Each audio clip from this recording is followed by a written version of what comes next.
Jelang pemilihan Presiden 2024, nama Gubernur Jawa Barat Ridwan Kamil nampaknya semakin santer terdengar di perbincangan publik. Apalagi saat memutuskan bergabung dengan Partai Golkar di tengah panasnya persaingan bursa Capres-Cawapres yang dijagokan parpol untuk memenangkan pemilu 2024. Ketua Umum Partai Golkar Erlangga Hartarto secara resmi mengumumkan bergabungnya Ridwan Kamil sebagai kader di kantor DPP Partai Golkar Jakarta Rabu 18 Januari 2023. Sebagai simbol, ia memberikan kartu tanda anggota dan memakaikan jas kuning kepada Kamil di hadapan sejumlah petinggi partai, mulai dari Sekretaris Jenderal, Bendahara Umum, beberapa wakil ketua umum, para fungsionaris, dan sejumlah anggota DPR dari Jawa Barat. Tak main-main, di partai berlambang pohon beringin itu, Kamil didapuk menjabat sebagai Wakil Ketua Umum Bidang Penggalangan Pemilih dan Co-Chairman Badan Pemenangan Pemilu Partai Golkar. Kamil dinilai populer dan ketokohannya dianggap mampu menarik suara calon pemilih khususnya kalangan pemilih muda. Intensi Kamil bergabung ke parpol sebenarnya sudah terlihat sejak jauh-jauh hari.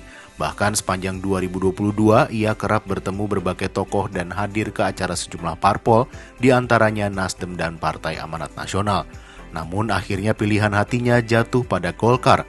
Kamil pun mengakui pilihan untuk menjadi kader parpol merupakan bukti keinginannya untuk terus mengabdi pada masyarakat. Dalam kunjungannya ke Harian Kompas Rabu 8 Februari 2023 sore, Ridwan Kamil menyampaikan alasan pilihan hatinya berlabuh pada Partai Golkar. Ia menilai Golkar adalah partai yang lengkap dari sisi 3 pilar partai politik. Ya, saya gabung Golkar karena Golkar lengkap memiliki 3 pilar. 1, kontestasi kekuasaan, 2, pelayanan publik. Ketiganya adalah punya institusi yang melakukan pendidikan demokrasi secara paling keren. Sementara itu, Kamil menyebut sejauh ini punya 3 pilihan yang bisa ditempuh sebagai langkah politiknya menyongsong 2024 mendatang. Ia mengungkapkan masih ada jalan lain yang bisa dilakukan jika ketiga pilihannya tak terwujud. Bahwa kalau Capres-Cawapres saya mendukung Pak Erlangga karena sesuai dengan keputusannya kan Golkar adalah Pak Ketum. Saya berada di situ. Nah, kalau pilkada saya punya hak 1 periode lagi. Dari hak 1 periode lagi itu yang paling bagus kan melanjutkan Jawa Barat.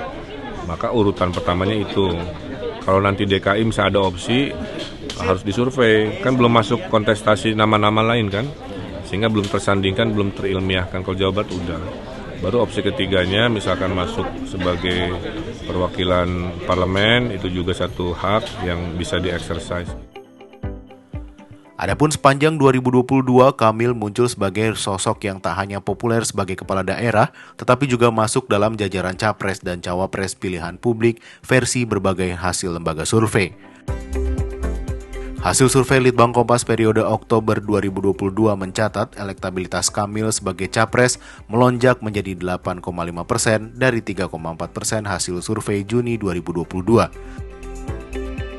Di antara figur potensial Cawapres, Kamil bahkan meraup elektabilitas tertinggi dengan angka elektabilitas mencapai 11,5%.